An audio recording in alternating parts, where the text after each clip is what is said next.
அடுத்த சுற்றுல பேசுவோம். திரு டிவி சோமு, இங்கே ஒரு பக்கம் கூடுதல் தொகுதிகள் கேட்கக்கூடிய சிபிஎம் விசிக, மறுபுறம் கூட்டணி ஆட்சி கோரக்கூடிய பாஜக தேமுதிக, இது எப்படி புரிஞ்சுக்கணும்? இது எப்படி எதை நோக்கி போகுது அப்படின்னு பார்க்கணும். முதல்ல திமுக பக்கம் வருவோம். உங்களுடைய கேள்வியுடைய ஆரம்பத்தில் திமுக தானே இருக்கு, நமக்கு வருவோம். இப்போ கடந்த தேர்தலையே பார்த்தீங்க அப்படின்னா, அதுக்கு முன்னாடி இவங்க சிபிஎம் மாநில செயலாளர் சண்முகம் அவர்கள் சொன்னது 100க்கு 100 சரியான விஷயம்.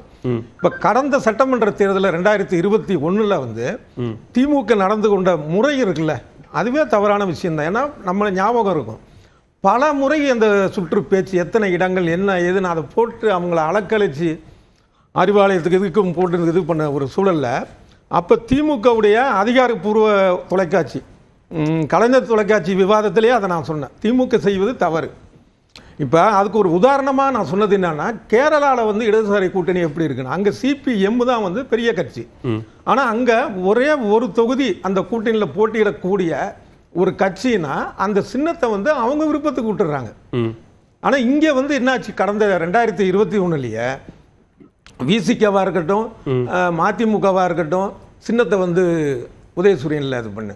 அடுத்தது நீங்க சொல்ற விஷயம் 21 முதல் முறையா நடந்ததா இல்ல அதுக்கு முன்னாடி நடந்திருக்கா? திமுக மட்டும்தான் அதை செஞ்சாங்களா, வேற கட்சிகளும் யார் செய்தாலும் தவறு. ஏன்னா அதை நம்ம தெளிவுபடுத்தணும்ல. இந்தியாங்கிறது திமுகன்னு ஆரம்பிச்சதுனால அதை சொல்றேன். அதிமுகவும் அது மாதிரி தான் பண்ணிருக்கு, இல்லன்னு சொல்லவில்லை. உதாரணமா டக்குனு வரலாறு திமுக மட்டும் இல்ல, எல்லா கட்சிகளுக்கும் ஆரம்பிச்சு. இப்ப உதாரணமா அதிமுகனா கருணாஸ் ரெட்டலை சின்னத்துல நின்னாரு, உதாரணத்துக்காக சொல்றேன்.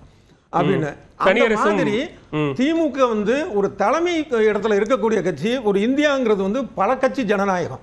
அப்படிங்கிறப்ப கூட்டணி கட்சிகளை மதிப்பதும் அவர்களுக்கு உரிய இடங்களை அளிப்பதும் இந்த முறையாவது கடந்த 2021 அந்த மாதிரியான ஒரு சூழல் இல்லாம இந்த 2026 அதுக்கேற்ற மாதிரி நடந்து அவங்களுக்கு உரிய இடங்களை தரணும். அதே போல இந்த தன்னுடைய சின்னத்தில் போட்டியிடுன்னு சொல்லக்கூடாது. கடந்த நாடாளுமன்ற தேர்தலில் கூட பார்த்தீங்கன்னா மதிமுக போட்டியிட்ட துரை வைகோ அவர்கள் கண்ணீர் விட்டு அழக்கூடிய ஒரு சூழலை நம்ம பார்த்தோம் ஒரு செய்தியாளர் சந்திப்பில். இல்ல நீங்க இப்ப 21 அல்லது ஏதோ ஒரு தேர்தலை நீங்க அலைக்கழிப்பு அப்படின்னு சொல்றீங்கல்ல, அந்த வார்த்தையை கூட்டணியில் இருக்கக்கூடிய எந்த கட்சிகளும் சொல்லல. இதே கோரிக்கையை வைத்திருக்கக்கூடிய திரு சண்முகம் கூட கூட்டணி கட்சிகளை மதித்துதான் நடத்துகிறார்கள் அப்படின்னு தான் சொல்றாரு.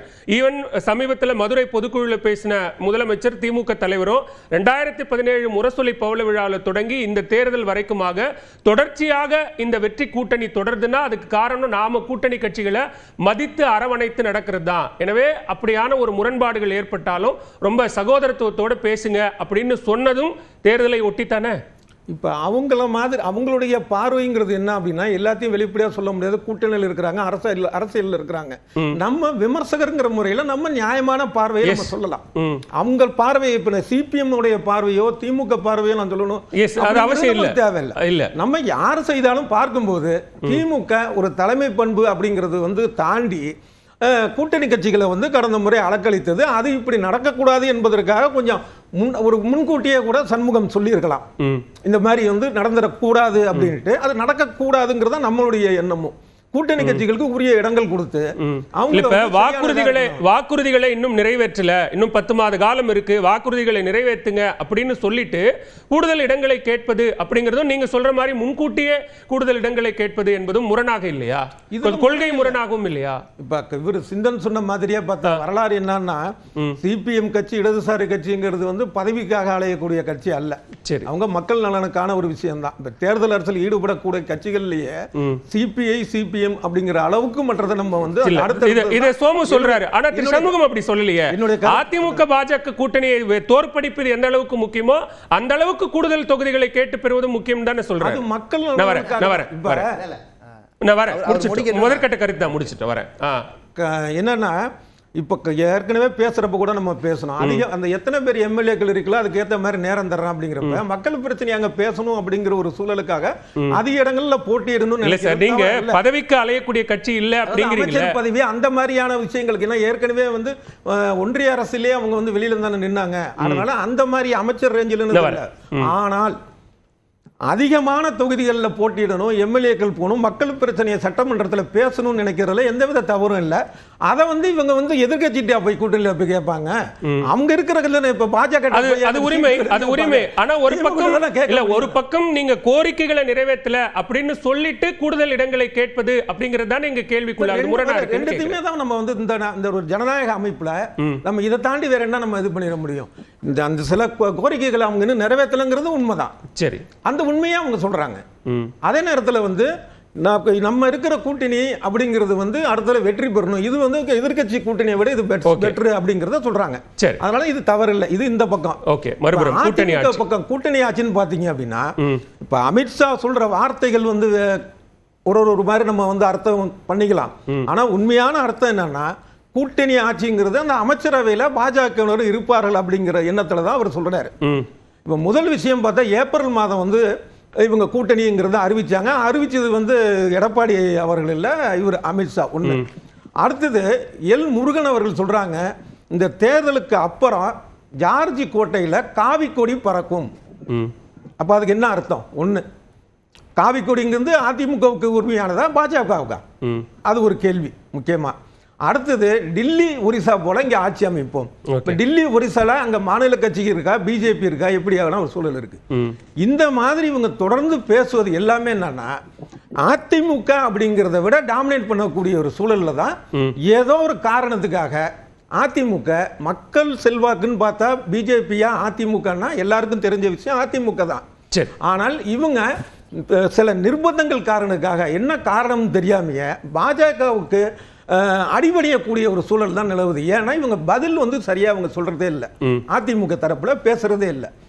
இப்ப வெளியில இருந்து பார்க்கும்போது என்னன்னா இந்த கூட்டணி என்டிஏ கூட்டணிலாம் சொல்லும் போது பாஜக தரப்பில் ஒரு தலைமை அதுல அதிமுக அங்கம் வகிக்குது அப்படிங்கறதா இருக்கு. இதுக்கு இன்னொரு இல்ல, இப்ப அதிமுக அதை மறுக்காமே இருந்தா கூட்டணி ஆட்சியை அவங்களே அக்செப்ட் பண்ணிக்கிட்டாங்க அப்படின்னு தானே அர்த்தமாகுது. முதல்ல இவங்க கூட்டணிக்கே வேண்டாம்னு சொன்னாங்கன்னு தானே தகவல்கள் வந்தது. எடப்பாடி பழனிசாமிக்கு எல்லாம் பிடிக்கல, கூட்டணி உறுதியாயிடுச்சு. கூட்டணி ஆட்சின்னு சொன்னதுக்கு அப்புறம் அதை மறுக்கல அப்படின்னா கூட்டணி ஆட்சிக்கு ஏற்றுக்கொண்டதாக சம்மதம் அப்படின்னு தானே அர்த்தமாகுது. அதை தான் சொல்ல வரேன். கூட்டணியே வேண்டாம், எந்த காலத்திலையும் பாஜகவோட கூட்டணி அமைக்க மாட்டோம் அப்படின்னு சொன்ன ஏதோ ஒரு நிர்பந்தத்தினால வந்தது மாதிரிதான் இருக்கு இந்த கூட்டணிங்கிறப்ப. நாளைக்கு ஏதோ நிர்பந்தத்துல அதிமுக பாஜக கூட்டணி ஆட்சி அமைச்சர்கள் அந்த இதுல வந்தா என்ன செய்ய முடியும்? ஒருவேளை இவங்க ஜெயிச்சு வந்து பாஜக அழுத்தம் கொடுக்குது, சரி நீங்க ஒரு 10 அமைச்சர்கள் வச்சீங்க அப்படின்னு கொடுத்துட்டாங்கன்னு என்ன செய்ய முடியும்? ஏன் நடக்காது?